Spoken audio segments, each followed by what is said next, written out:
坂口安吾。生きよ、落ちよという鮮烈な言葉で、戦後の日本人に衝撃を与えた無頼派の文豪です。写真に残る彼はいつもどこか不機嫌そうで、近寄りがたいオーラを漂わせていますね。しかし、昭和48年に行われた作家の段和夫ら友人による座談会の記録を読み解くと、少し違った姿が見えてきます。彼は人生そのものを原稿用紙にぶちまけたような生涯を送りました。その日常は常識の枠にどうしても収まりきらない不器用な純粋さに満ちていたのです。今日はそんな彼の不器用すぎるエピソードの数々をご紹介しましょう。例えば、彼の考案した暗号服という発明品のお話から始めましょう。暗号は伝統的な背広というものをひどく嫌っていました。なぜなら、ポケットがあちこちにあって、どこに何を入れたか忘れてしまうからです。実に非合理的だ。そう考えた彼は、カンガルーのお腹のような巨大なポケットを一つだけドカンとつけた特製の服を作らせました。襟のところに少し赤い線を入れたりして、本人は非常にダンディーなつもりだったそうです。ウイスキーの瓶も万年筆もお札も全部そこへ放り込めば絶対に忘れない。彼は友人の作家段和夫に人間の知恵が詰まった服だと自慢していたそうです。しかし半年後に再会したとき、彼は普通の背広を着ていました。理由を尋ねると、ポケットが一つだと全部奥様に持っていかれてしまうからだそうです。長い伝統のある背広ならポケットがたくさんあります。どこかのポケットに入れ忘れた小銭を奥様も取り忘れていることがある。結局、人間の長い知恵にはかなわないと嘆いていたと言います。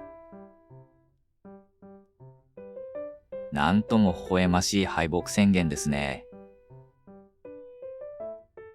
負けず嫌いといえば、彼の勝負事への執念も常軌を逸していました。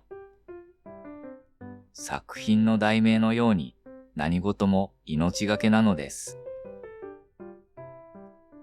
親しい友人と囲碁を打つと、最初は暗号がハンデを与えていました。しかし、だんだんと友人が強くなり、暗号が負け始めます。すると彼は悔しさのあまり、プロ棋士である呉清源の全集をどっさりと買い込みました。そして徹夜で全て読み込み、徹底的に相手を打ち負かしてしまうのです。別の友人には自らチェスを挑みました。わざわざ駒を買ってきて猛勉強し、友人を徹底的に付き合わせたといいます。普段は無頼を気取って、遊びとなると恐ろしいほどの集中力を発揮する。常人離れしたエネルギーと子供のような無邪気さが同居しているのです。食に対するこだわりも独特でした。焼酎には絶対みかんが合うのだと友人たちに強要したそうです。ある時はおけさ漬けという郷土料理について熱く語りました。ゆで卵の黄身と白身を分けて裏ごしして、熱いご飯に乗せてスープをかける。それが大事なのだと、実に細かく講釈を垂れました。ところが、彼自身は自分の手では一度もそれを作ったことがないというのですから、周囲はたまったものではありませんね。そんな一面は、文学や歴史の議論でも顔を出します。彼は自身を徹底した唯物論者だと公言していました。若い仲間を捕まえては、日本の歴史を勉強しろと説教を始めます。しかも、教科書ではダメだ。歴史学者、木田貞吉の本を読んで、唯物論的に考えろと、読む本まで細かく指定するのです。しかし、そんな彼を見て、周囲の友人たちは心の中で突っ込んでいました。あんなに理想や思想を重んじる観念論者は他にいない、と。本人の自己評価と実際の姿が激しくずれているのです。遊びの中でも暗号ルールは発動します。推理小説の名手でもあった暗号は、九州や伊東に滞在していた頃、ちょっとした遊びをしていました。推理小説の結末のページを閉じて隠し、友人たちに犯人宛てのクイズをしたのです。相手が外れると、徹底的にからかいます。しかし、いざ自分が外れたりするとどうなるでしょうか。彼は平然とこう言い放ちました。文学者というものは、常にあらゆる可能性を考えてしまうから当たらないのだ。荒正人や平野堅のような批評家は当たりやすいのだ、と。実に見えすいた自分勝手な言い訳です。しかし、本人は大真面目に合理的な説明だ、と信じているあたりが彼らしいところです。さて、そんな彼のルールは、金銭感覚において頂点に達します。彼は、税務署からの催促を右から左だ、と言って、意地でも無視し続けました。税金なんて払わないぞ、というわけです。その理由がまたとんでもないのです。川端さんや林さんの方がずっと税金を滞納しているのに、自分ばかりが騒がれるのは納得がいかない。だから意地でも払わないのだと。まるで子供の喧嘩のような論理ですね。ところが、税金は絶対に払わないと意地を張る一方で、使いの者にお金を渡して奇妙なことを命じます。市役所へ行って1万円寄付してこいというのです。当然市役所は困惑します。税金を払っていない人から寄付を受け取る規則などないからです。世間のルールよりも自分の筋を不器用なまでに通そうとする。そんな人だったのですね。このような無茶苦茶な生き方をしている彼ですが、ふとした瞬間に誰よりも正しいことを言うことがありました。伊東の海辺に滞在していた頃のことです。安吾自身は体調が優れず足元もふらついているような状態でした。それなのに海へ泳ぎに行こうとする若い友人たちに向かって彼は本気で怒るのです。波打ち際から10メートル以上沖に入ってはいけない。渚に沿って泳いでいろ、と。極端なまでに細かく安全確認を強要しました。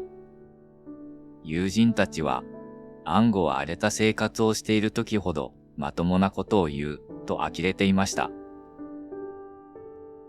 人々が戦後の混乱の中で迷走している時に、ただ一人、随分まともな芯を持っていた。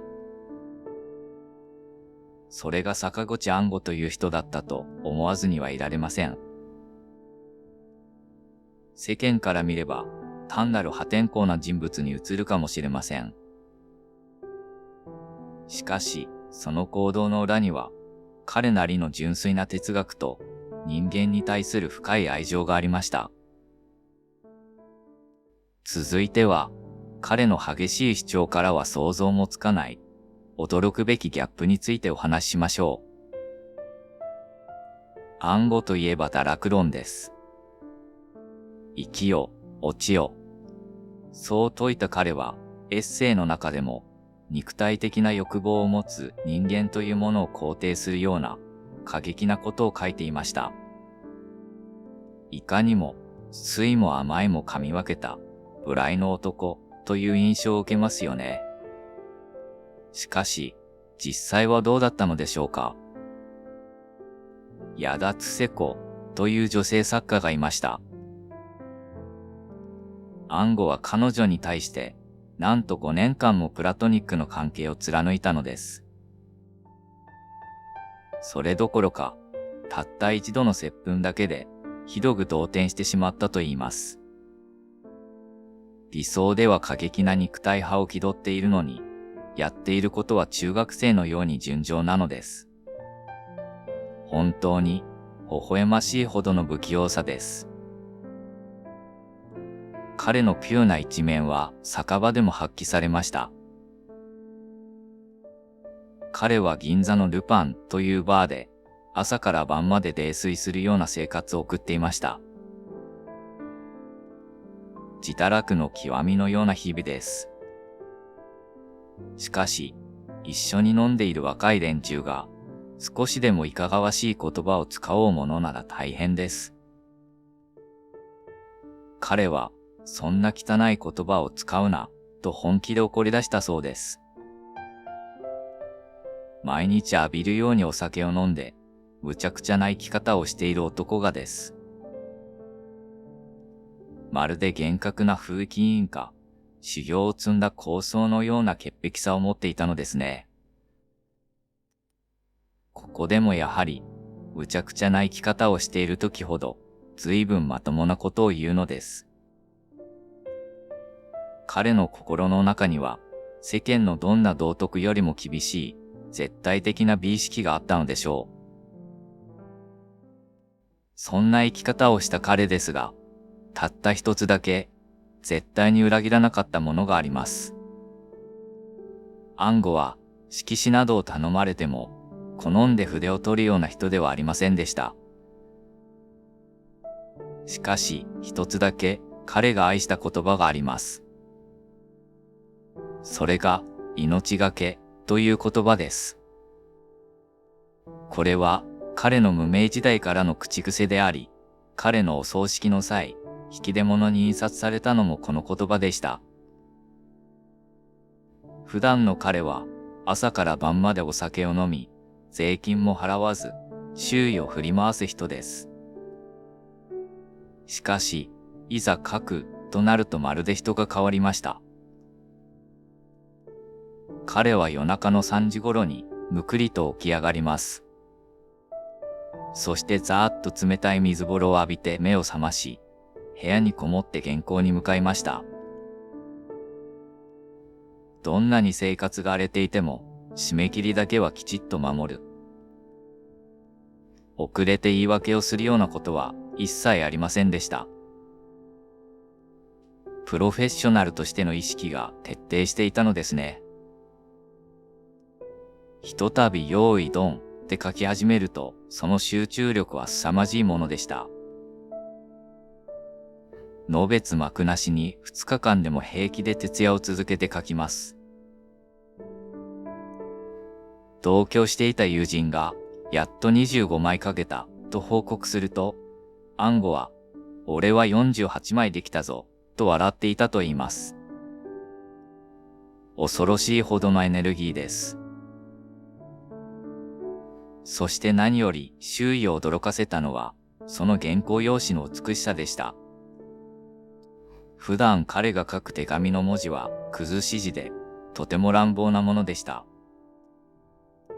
しかし、原稿用紙の文字だけは、まるで別人が書いたように、猛烈に綺麗だったのです。驚くべきことに、一字一句直した跡がありませんでした。頭の中に浮かんだ完璧な文章をそのまま原稿用紙に焼き付けていく。私生活では右から左へと無頓着にお金を使い、自堕落の極みのような生活を送っていた男がです。彼にとって原稿用紙の上だけは絶対に汚してはならない神聖な場所だったのでしょう。生活のすべてを犠牲にしてでも、己の文学に対してだけは、文字通り、命がけであったのです。彼の生涯は、決して行儀の良い、美しいものではありませんでした。矛盾だらけで、不器用で、周囲を振り回してばかりの、本当に困った人です。しかし、その極端すぎる暗号ルールも、不思議なギャップも、この美しすぎる原稿用紙も、すべては自分自身の魂に決して嘘をつかなかったからこそ生まれたドラマでした。情報が氾濫し、誰もが空気を読んでスマートに生きようとする現代。彼のように、社会の枠組みから盛大にはみ出しながらも、己の信じるまともなことを叫び続けたその生き様は、私たちに不思議な勇気を与えてくれるのではないでしょうか。このチャンネルでは、CEO の裏側に隠された人間臭すぎる素顔を紹介しています。実はこんな説もあるといった情報や内容の補足等ありましたら、些細なことでもコメントにてお知らせください。また、この動画が少しでもいいと思いましたら、チャンネル登録と高評価をいただけますと幸いです。